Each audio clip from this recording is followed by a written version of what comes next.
So on October the 15th, Microsoft is going to be releasing 3 new versions of the Xbox Series lineup. You're going to have a different Series S, a different Series X, and an all-new Series X configuration that we haven't seen before. But with each of those different tiers of Xbox consoles, there are some nuances that may make purchasing one over the other make more sense for some people. And in some cases, some people might even decide to skip out entirely on these and wait for the Pro line of Xbox consoles that are rumored to be coming around the corner. But in this video, I'm going to be going over the differences of the 3 different tiers of Xbox Series consoles that'll be launching right around this holiday season, and which one I think is worth picking up, and that I think is best for most consumers when it comes to entering the Xbox ecosystem. So let's take a look.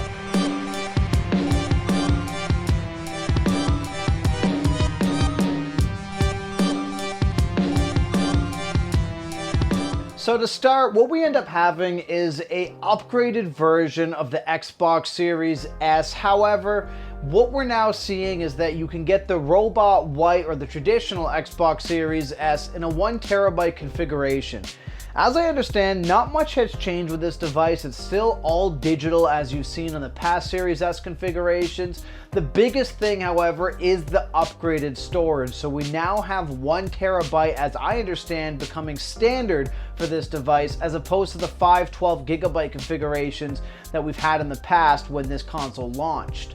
Now, one thing that I do want to highlight is we do already have the carbon black configuration that is already out on the market that does come with a 1TB hard drive. However, this new design is basically just the white version, so you have a couple of different options moving forward with your Series S when it comes to entering the Xbox ecosystem. Now, the biggest thing in considering this device really has to do with how much do you want 4K gaming and how much do you want the better visuals on your console overall.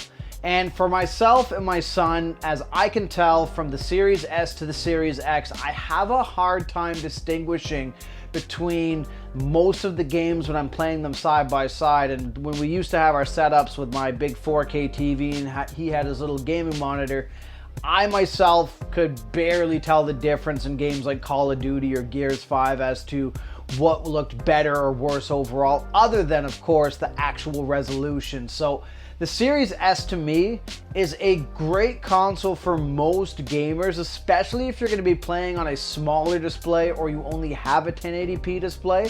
I would argue that this device will suit most of your needs and pretty much do everything that you want. But I am ultimately happy that Microsoft, as I can tell, is keeping this standardized at 1TB, as my biggest grievance with the Series S when I reviewed it a couple of years back was that it didn't have enough space out of the box for what it was offering. And what I mean is 512, especially with some of the operating system and the Xbox itself eating up some of that space, you had about 350 gigabytes or so out of the box that you could use, and games like Call of Duty, for example, would swallow up almost half of that depending on what downloads you had. So 1TB to me is substantially more acceptable and will give gamers a bit more flexibility for this device. And something to also consider, however, is Microsoft isn't just replacing the previous Series S at the same price point with this. They are upping the price by about $50. So that is something to also consider. However, when you factor in the fact that most gamers will probably be getting an expansion card at some point with this device, $50 more to have that 1TB of storage is actually pretty acceptable when you consider the fact that the expansion cards start at well over $100 to just get an additional 512GB added to your console. So that is something to consider.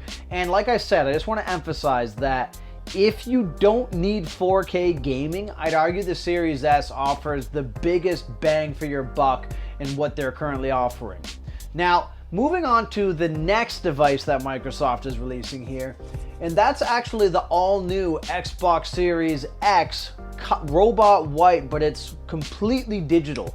So just like the Series S, this device does not include any sort of disk drive, and I myself am a big fan of the white. I love the aesthetic that it gives the Series S, so I really like the look on the Series X in complete white.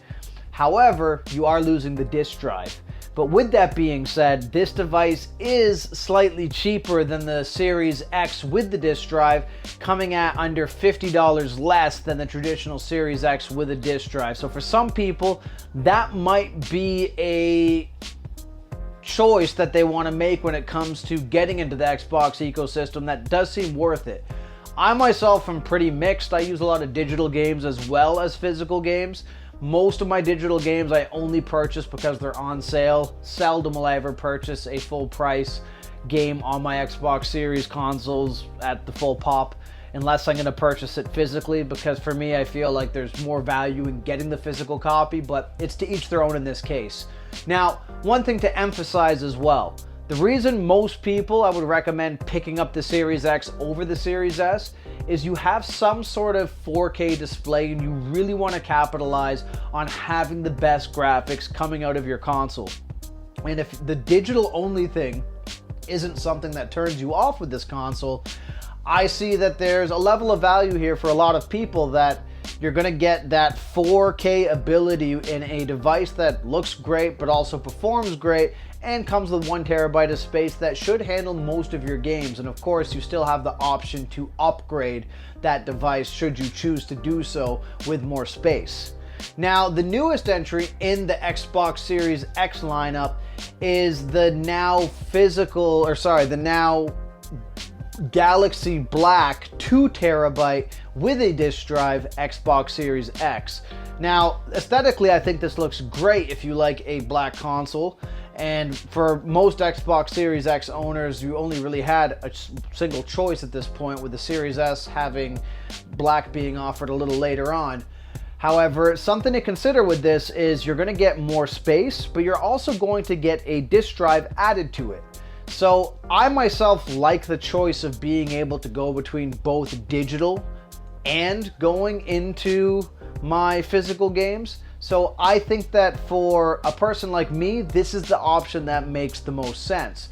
Now, as far as performance or functionality, as I understand, this device is going to function identical to the Robot White Series X. However, the biggest difference being this has more space and this has a disk drive. So again, to also emphasize, if there is a reason that you don't feel like you need 4K, I would say that this device just doesn't make much sense in general, nor does the Series X digital-only Robot White make much sense, and I would stick with the Series S configurations that are out there. However, if you want the best of the best, you want a unique type of black finish for your Xbox, and you want more space out of the box, of course this comes at a premium, but you do end up getting basically the best package to be able to play all of your games physically, digitally, and with the best visuals possible.